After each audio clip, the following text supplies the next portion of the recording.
Make It Right, the manufacturing podcast. Manufacturing companies are constantly working to improve their supply chains with investments in equipment and processes because the pace of business demands it.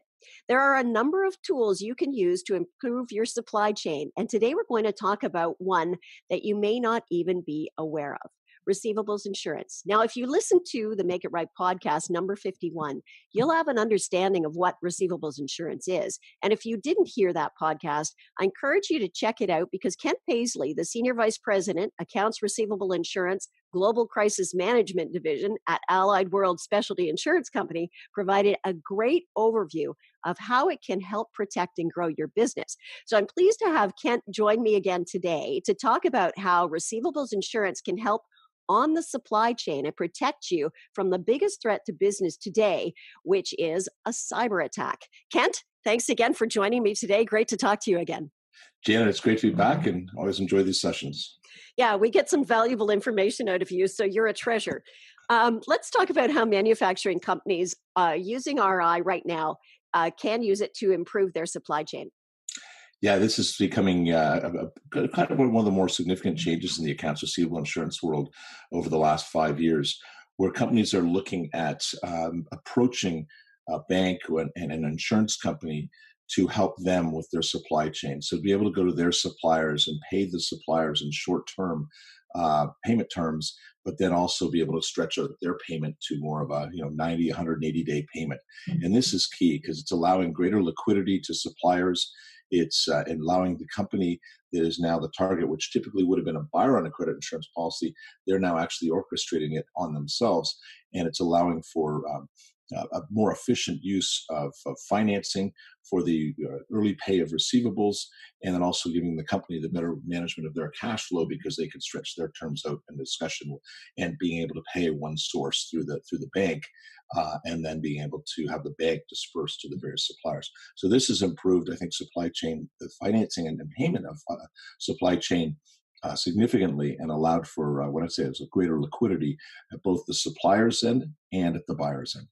And it's really helping companies upgrade their equipment because right now companies really are focused on that industry 4.0 and they need to get moving forward to be in an industry 4.0 standard. So this is a key use for receivables insurance, isn't it?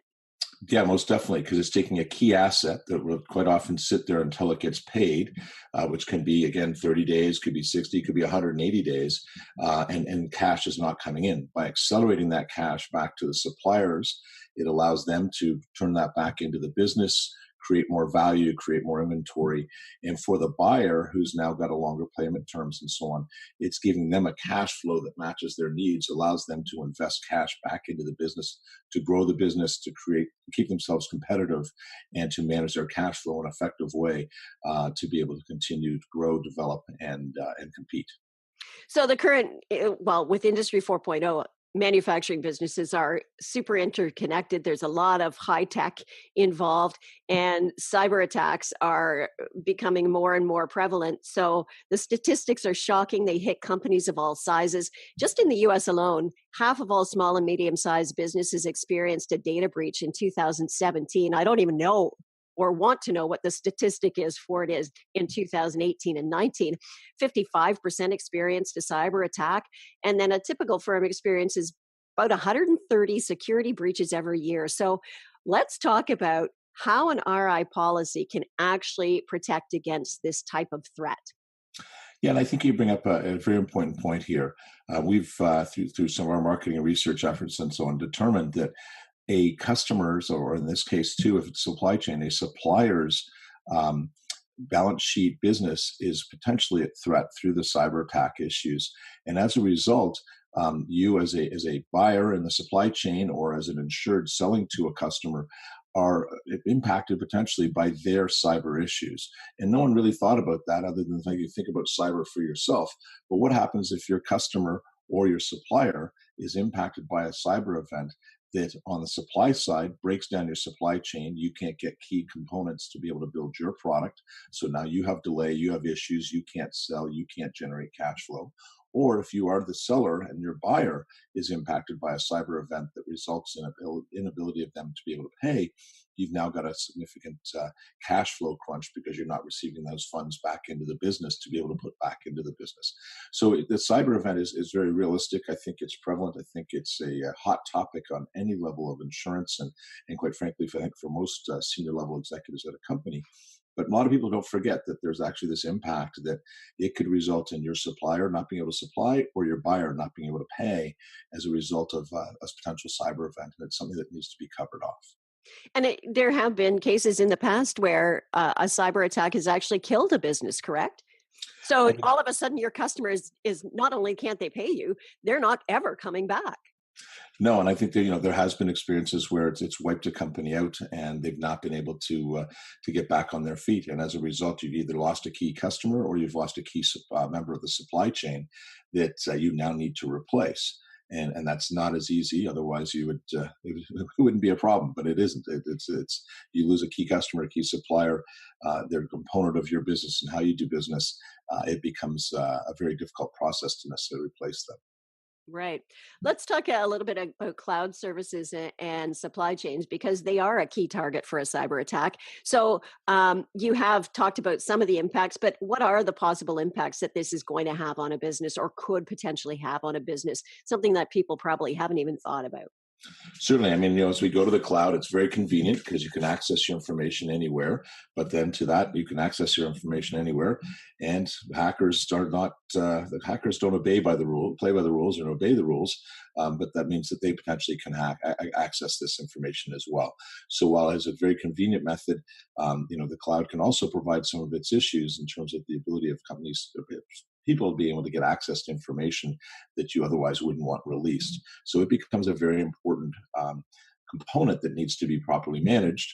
But again, to the extent that someone has an issue through a cloud attack or something like that, and it impacts their business, it could result in their inability to pay because they can't reconcile the AR or the AP, accounts payable, accounts receivable, and it could also be could have an actual direct financial hit on them. So because the information's out there in a convenient manner, it does also make it a little sometimes seemingly more accessible to hackers, and something to be considered as you're structuring a cloud-based scenario. Right. Okay. So we've talked a little bit about this, but in our interconnected world, business risk can arrive suddenly from a distance as far away as your customer's customer. So, as a business owner, what do you need to be thinking about? What are the questions you need to ask when considering the types of insurance that you need? Well, I think the comment you make of your customer's customer. I think that's one of the first things that someone has to do is evaluate their supply chain and try and understand to the best of their ability where the possible weak links are going to be or where the possible issues are going to be. In today's world, no one entity makes all your components. You're getting components from different entities, so you've got a lot of different suppliers in the mix, and they might be suppliers to one of your suppliers, et cetera, et cetera. You need to evaluate what they are doing in terms of how they're managing their business. That said, that's a daunting task. And so the ability to evaluate a customer, and quite frankly, a lot of companies aren't going to give you the disclosure you might want, but the ability to protect against them of not being able to potentially supply, or in the case of a customer not being able to pay, using an accounts receivable insurance program will give you the protection of the non-payment issue. There's also another insurance out there called cyber insurance, and that will protect you as the first party, more so for your own personal cyber issues. But there are some third-party additions there that can help you. So you need to evaluate where you think those threats are going to come from, and then consult with your insurance broker in terms of the best way to sew those issues up and protect against them.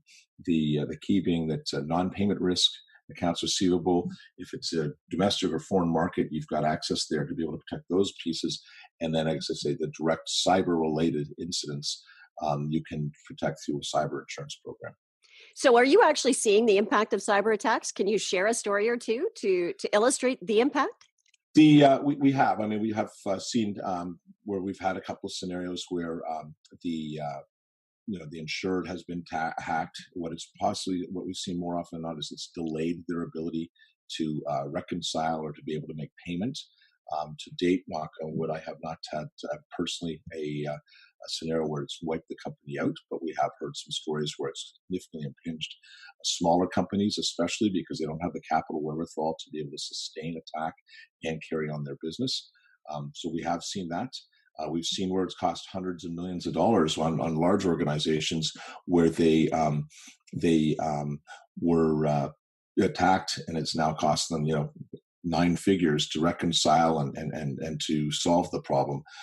These are significant hits to cash flow, and it can impact if it's your supplier or your buyer, that can impact your business in terms of how you operate and how you move forward.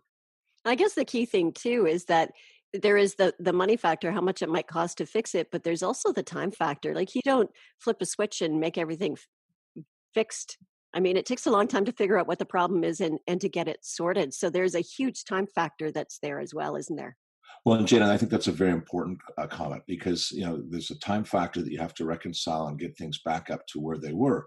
The problem we have is that so much of manufacturing has gone to a just-in-time type of inventory structure, and as a result, you don't have inventory sitting in the back corner waiting to be deployed to the same extent as you might have years ago. So as a result of this, if it's taking you time to reconcile or your customer to reconcile, you could have a significant gap in your supply.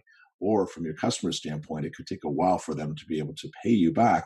And now you're having to borrow money to offset the receivables that they're not able to pay. So it has a significant impact on your cash flow. And while it's time also, use the old adage, time is money. The longer it takes, the more it costs a company to be able to manage through the risk issue.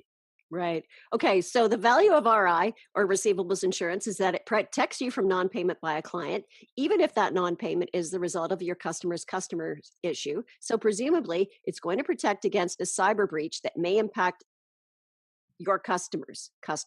So I just want to be clear on this point so people really understand how this can work for them. Sure, and I think the key is as a manufacturer, and I'm selling to my customers, I would put an insurance policy in place that would protect me against the non-payment of my customers. And at some point in the future, there may actually be a product out there that actually protects you against the non-payment of a customer due to a cyber event. Narrower field than the broader insurance, but it's something that is being explored. That said, what it does is the accounts receivable will protect you against the non-payment of your customer. That gives the manufacturer the comfort that if their customer, for whatever reason, is not able to make payment on an accounts receivable product services delivered, they have that protection to know that they will have a receivables payment through the insurance program and be able to manage their cash flow.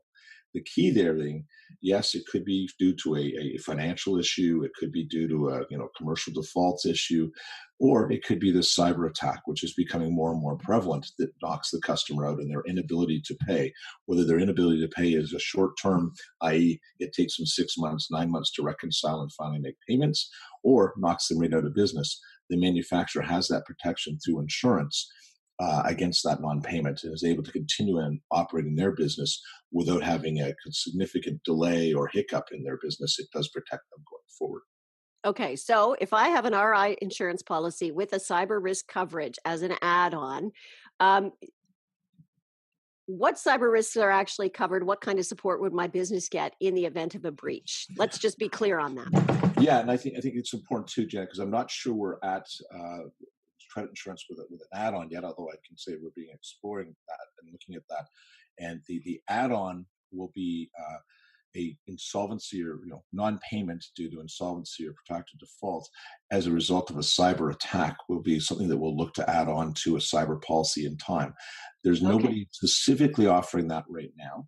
That being said, a strategy right now is having a cyber policy, which is typically first party in the event that there's some sort of hack. Plus, there's a lot of services that go with that cyber insurance policy that can help mitigate beforehand and prepare, but also, too, if you have an event to help you process through that event. So there's very much a cyber insurance package that's important from the insured standpoint. And then you have the accounts receivable aspect of it. And the accounts receivable protecting your cash flow, protecting your payments from your customer base, and so on. If it is a supply chain, it's protecting against that one vendor or one buyer to the suppliers, making sure that the bank, as they're providing the financing on this, has protection on that customer base, that customer as well. The key there is it's becoming increasingly more understandable that potential of a non-payment issue due to a cyber event of one of your customers, or in the case of a supply chain issue, is becoming an increasing potential risk. And so the means to way to the market hasn't quite caught up to what the potential risk is yet, i.e. we haven't merged the two policies yet, but there is the ability to protect the two risks and keep them protected and covered. And in time, I think you'll find a more efficient process on that, where we'll have the ability to add some level of accounts receivable insurance to a cyber program in time. Okay. So beyond a breach, what is the risk of not having receivables insurance and some cyber insurance, particularly, and I'm thinking exclusively really for management and board members? Like, there's a risk for ignoring this, isn't there?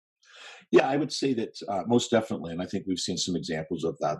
Let's say I can't really mention names, but there is an example over the last year of a company that took a significant hit due to a sizable retailer going bankrupt, and as a result, the board was noted that they, because of the size of the dependency on this one customer, there was a note in the fact that the board, should have been looking at this and should have been much more aware. The immediate hit for a company, especially as a public company, is possibly, it can have an impact on its share value. It can have an impact on the value of the company. The more direct issue is it could have an impact on how the company operates and cash flow. As we all know, cash flow is the lifeblood of any company. Cash coming in facilitates raw materials, facilitates paying for operations, et cetera, et cetera. If you don't have cash coming in, you can't pay for all those things. You've got to borrow it elsewhere. Management needs to be looking at how they can most effectively manage that cash flow situation, but also protect it. And I think accounts receivable insurance is a tool that's greatly going to improve their success rate in terms of managing through a potential non-payment issue. And if that non-payment issue is as a result of a customer having a cyber issue, then it's even more of a benefit to them, and more important that they consider it, given the fact that cyber attacks don't seem to be going away anytime soon. Right. Kent, it's always a pleasure to talk to you because you always provide some very valuable insights. So thank you very much for your time today. Jana, thank you very much. Appreciate it. Kent Paisley is Senior Vice President, Accounts Receivable Insurance at the Global Crisis Management Division of Allied World Specialty Insurance Company. He's also a member of the Receivables Insurance Association of Canada. That's our show for this week, and I really hope you learned something. And if you're curious about receivables insurance or credit insurance, you can check out the Make It Right podcast number 51, where Kent outlined what receivables insurance is, provided lots of great detail, and explained how it can help protect and grow your business. I also encourage you to check out receivablesinsurancecannada.com. And I know it says Canada, but this is a website that provides great general information about receivables insurance. And if you have some questions and you're curious, you might want to check that out and watch some of the videos and read some of the information.